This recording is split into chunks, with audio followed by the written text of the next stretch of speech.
work that I do is being a career mentor in our organization of Job Search and Career Transition, which is a nonprofit corporation. We were blessed about 20 years ago to learn how to help people do their job search and career transition correctly. And we were able, through many experiences and learning, to get this into an entire program, which we worked with well over 1,000 people to help them find the right job with the right company. A condition developed, back probably in 06, 07, where I drastically started to lose my hearing. Mr. Stevens was complaining about difficulty hearing and background noise in the car, hearing television, his wife, and struggling with communication in general, particularly when he was dealing with the vocational counseling he was doing. He reported that it required a real effort, that there was a lot of attention and focus needed to understand what people were saying. And as you can imagine, in being a career mentor and being interactive with many, many people all the time, both directly and on the phone, that developing a hearing problem puts an end to the service that I can provide. It became not quite life-threatening, but extremely disappointing that I would have to give up the work that I love to do and to be able to help people the way we love to help them. Mr. Stevens was one of those people who struck me at his initial visit as really wanting to hear better. He was working hard, he was leaning in, he was visually very vigilant, and you could tell he really wanted to do better. Laura Brady did the testing. She said, "You have a hearing problem." I was probably the last one to admit it, even though I was struggling with it. In fact, when I went home and told our daughter, I said, "Dad's got a hearing problem," she said, "Yeah, Dad, you do."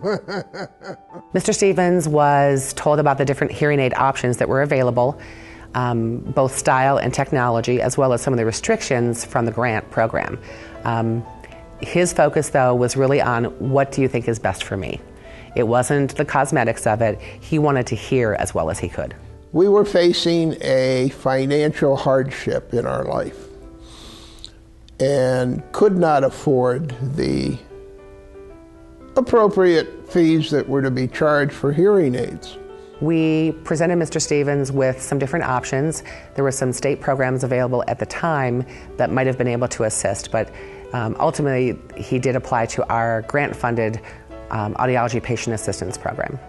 And we received back a positive response, which enabled us to get a hearing aid, enabled us to start hearing people, and we could go on with our work that we wanted to do of helping others.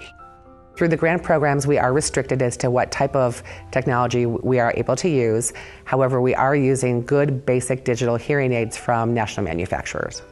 Earlier this year, we were able to reapply and get our second hearing aid, and so now I have them in both ears, and it's just a delight to be hearing what people are saying and be able to interact with them and help them in their job search and career transition.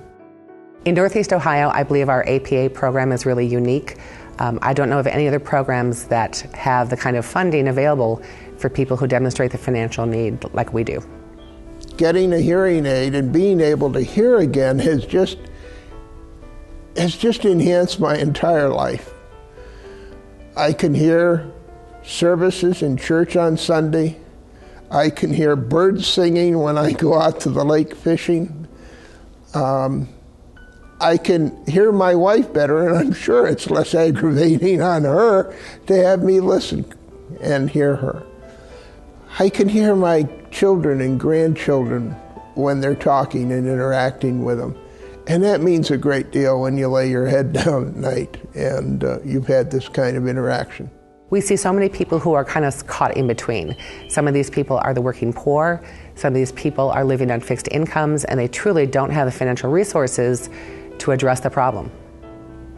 Everything depended on Laura.